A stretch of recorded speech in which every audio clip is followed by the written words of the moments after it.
The general counsel title and person, I feel like, is like this elusive up on a hill. At least this is how I have interpreted. Jen, you can like disagree or confirm. I'm agreeing. Right? Like the creme de la creme, the decision maker, like gotta get in front of general counsel. Gotta get in front of them. What's important to them? We gotta send them client alerts. We need to pitch to them, but make it good. And they don't have that much time, so it's got to be really short. But also, like, I'm shitting on Big Law. Let's make the PowerPoint deck 500 fucking slides so that they know every single thing about this firm. Megan, I see where you're going with this. This is a good question. Like now that we have you, and you're also telling us that when contacts are reaching out to you, it's about something personal, right? And not necessarily like, here's the latest. I mean, there's a place for the client compliance regulatory update for new incubation firms. I don't know.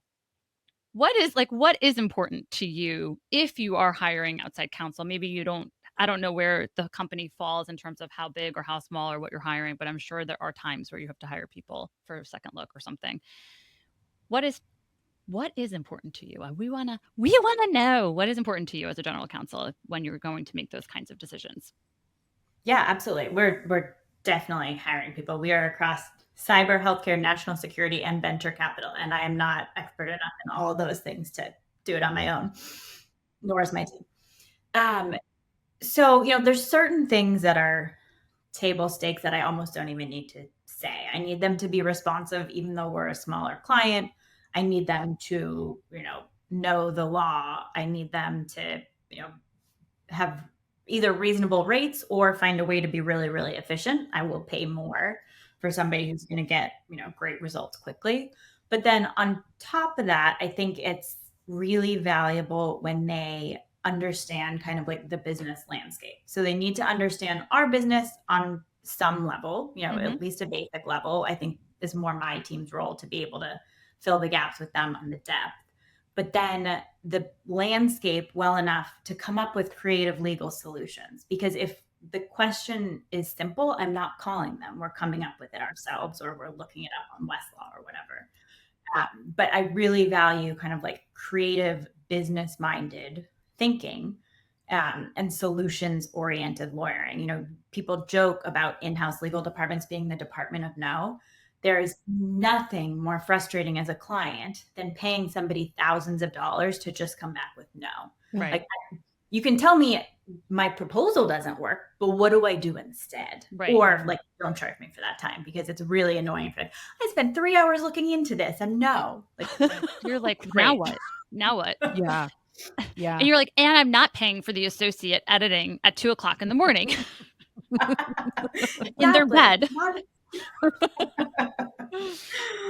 It's helpful because we have exposure to so many lawyers, and we have big law clients and we have small boutique clients in terms of our individual, and we have some varying size on the fractional side. But it's one of the things that we are constantly repeating back as business developers and legal marketers is like, you have to know the client's business. And a lot of the times the lawyers will say like, yeah, I do. And then we're like, well, did you see this thing in the news or that thing in the news? And they're like, no. So, I mean, it's a fine balance, right? Like we get that, but I just figured while we had an actual real live person, general counsel, to hear some of those things. Because we also, one of the things that came up a bunch, and this might be too formal because you guys are on the smaller side, but it's client feedback.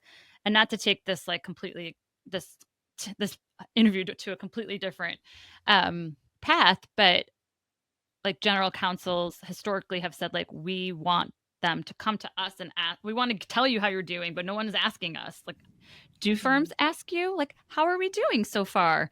Do people ask you for their feedback on their like work product and review? Yeah, so I tend to just give it unsolicited at the extremes. So if everything is going fine, I'm reasonably happy because I keep bringing you business. Right. If somebody does something that I think is like really phenomenal, especially if it's an associate, I make an effort to tell the relationship partner. And I've had a few times where I've been like, can you put this associate on the next deal because they were so good? For one, I'm said, I'd love to see them make partner. And I think, the partner basically said like, they will, it's just not time. Yeah. Or if something's going poorly. And if something's going poorly, it's definitely feedback I'm going to give, although I won't always do it the same way. So if it's a partner who's under delivering, sometimes I'm telling them. Other times I'm just not giving them any more business and telling the primary relationship partner. And I haven't had the situation where the relationship partner was really bad, but if they were, I would just let them know that we're